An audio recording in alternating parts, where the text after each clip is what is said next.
ساتھ محبت کا سبق دینا ہے. اور پھر جس سے ہم محبت کرتے ہیں وہ ایسی محبت نہیں ہے کہ جس کو ہم چھپا کے کریں. لوگ محبت کرتے ہیں تو محبوب کا نام نہیں بتاتے ہیں نا، چھپا کے کرتے ہیں. لیکن یہ ایسی محبت ہے، وہ اعلیٰ حضرت نے کہا کہ جس کا حسن اللہ کو بھی بھا گیا، جس کا حسن اللہ کو بھی بھا گیا، ایسے پیارے سے محبت کیجئے.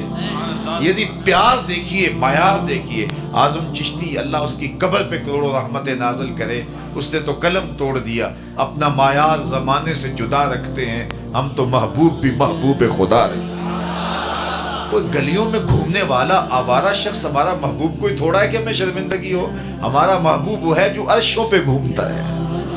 اپنا معیار زمانے سے جدا رکھتے ہیں، ہم تو محبوب بھی محبوب خدا رکھتے ہیں. تو جب ان سے محبت کا رشتہ اور پیوند ہے، جب ربط قائم ہے ان سے الفت کا، تو پھر اس کے تقاضے بھی ہم نبھانا ہوں گے.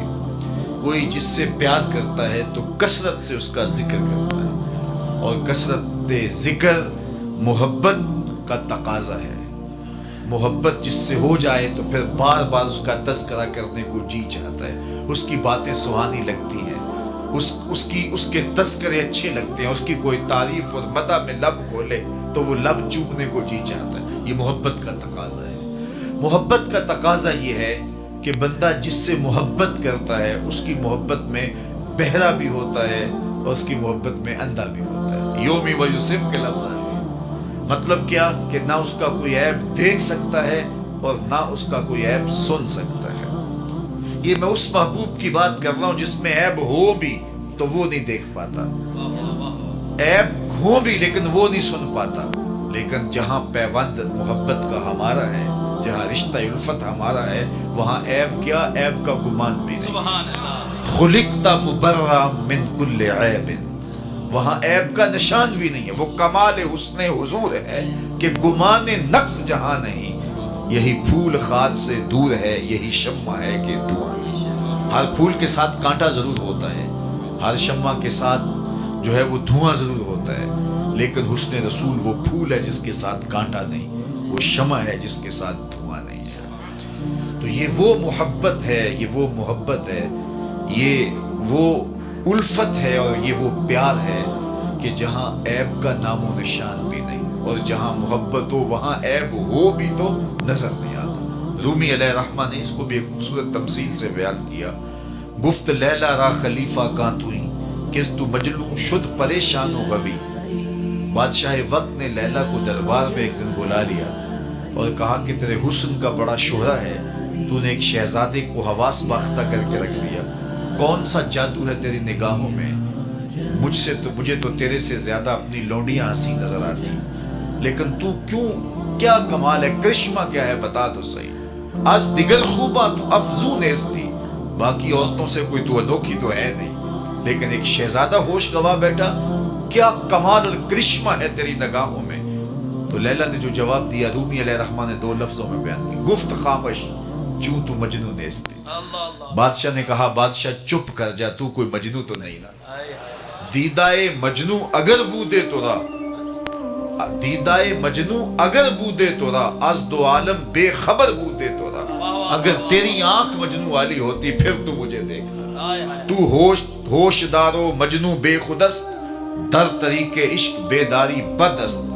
تو ہوش والا ہے اور مجنوں چھٹی دے کے آیا ہوش کو، اور اس کوچے میں جو ہوش کی پونجی لے کر اسے سودا ملتا ہی نہیں ہے، یہ سکہ اس گلی میں چلتا ہی نہیں.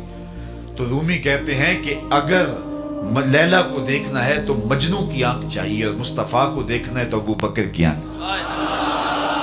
اور اقبال بولا معنی حرفم کنی تحقیق اگر، بنگری با دیدائے صدیق اگر، قوت قلب و جگر گردن نبی، از خدا محبوب تر گردن نبی.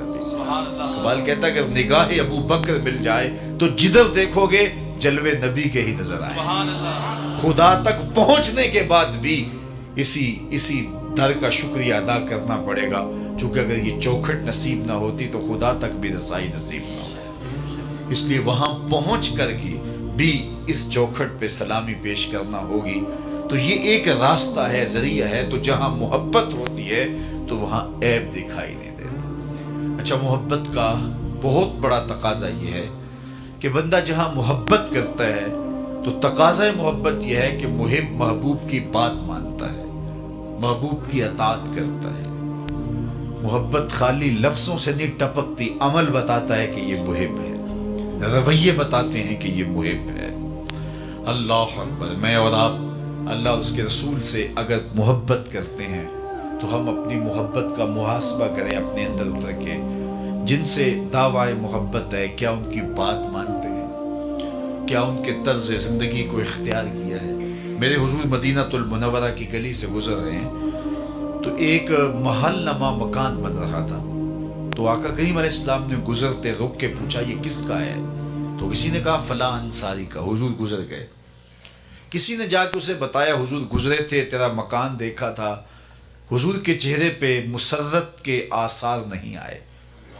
انہوں نے کہا ہاں بالکل۔ خیر، انہوں نے کدال پکڑا اور مکان کو زمین کے برابر کر دیا۔ 2-4 دن کے بعد حضور کا پھر دوبارہ گزر ہوا تو دیکھا ملبے کا ڈھیر پڑا ہے، تو حضور رک گئے، کہا اس بلاؤ انصاری کو۔ بلایا گیا، کہا میں گزرا تھا، تیرا مکان دیکھا تھا، کدھر گیا؟ عرض کی حضور میں نے گرا دیا۔ فرمایا کیوں؟ عرض کی سنا تھا آپ کو پسند نہیں، سنا تھا آپ کو پسند نہیں۔ میں اور آپ دیکھیں ہمارا کیا کیا حضور کو پسند نہیں، سر سے لے کر پاؤں تک، پیدائش سے لے کر کے موت تک، عقیقے ولیمے سے لے کر کے اپنے انداز تجارت تک، اپنی نجی زندگی سے لے کے انداز سیاست تک، ہمارا کیا کیا حضور کو پسند۔ ایک شخص بحرین سے آئے اور حضور سے انہوں نے سلام پیش کرنا چاہا، آقا نے اعراض کیا، رخ پھیر لیا۔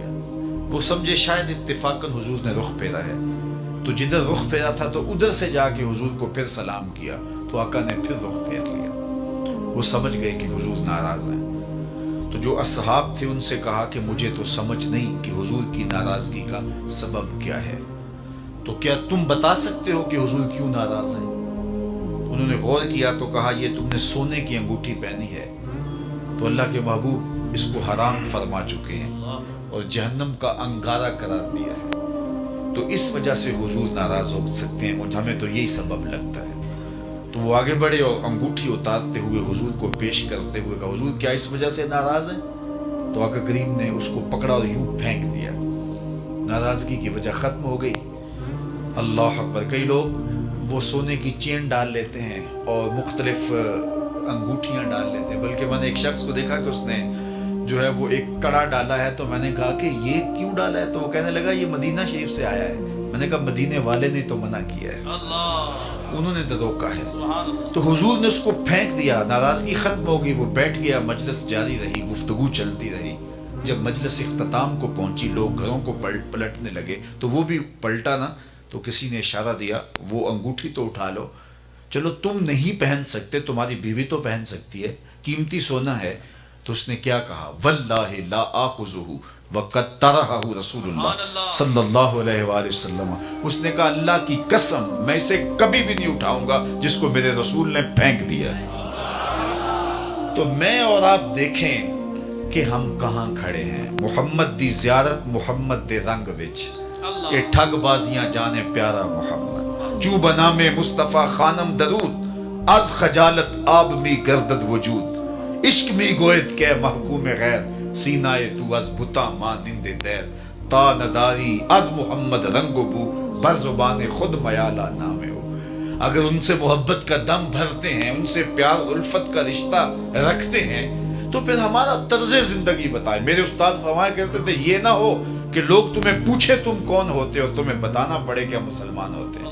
یہ دیکھو مذہب کے خانے میں اسلام لکھا ہے صاحب، فرمایا کرتے تھے نہیں، نہ کسی کو پوچھنا پڑے نہ تمہیں بتانا پڑے، تمہارا طرز زندگی، انداز معاشرت، تمہاری وضاحت، تمہارے انداز حیات، تمہارے تیور ایسے ہونے چاہیے، تم دور سے آ رہے ہو لوگ پہچان کے کہیں وہ دیکھو محمد عربی کا غلام آ رہا۔ نور آنکھوں میں تو چہروں پہ اجالے ہوں گے، مصطفیٰ والوں کے انداز نرالے ہوں گے، دنیا میں بھی ان کے دم سے مقدر چمکا، محشر میں بھی ان کی رحمت کے حوالے ہوں گے۔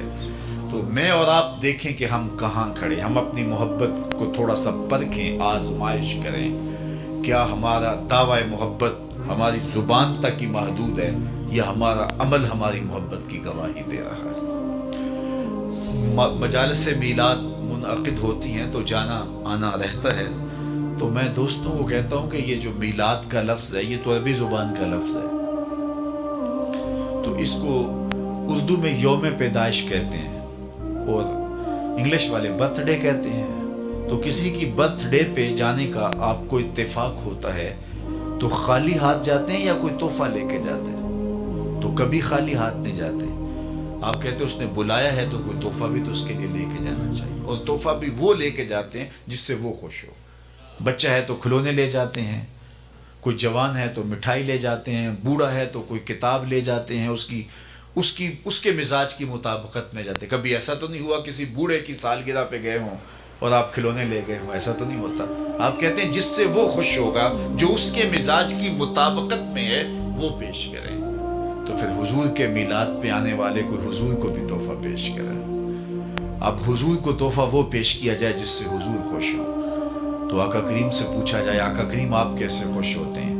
تو آواز آئی وَجُعِلَتْ قُرَّةُ عَيْنِي فِي الصَّلَاةِ، میری آنکھوں کی ٹھنڈک نماز میں رکھی گئی۔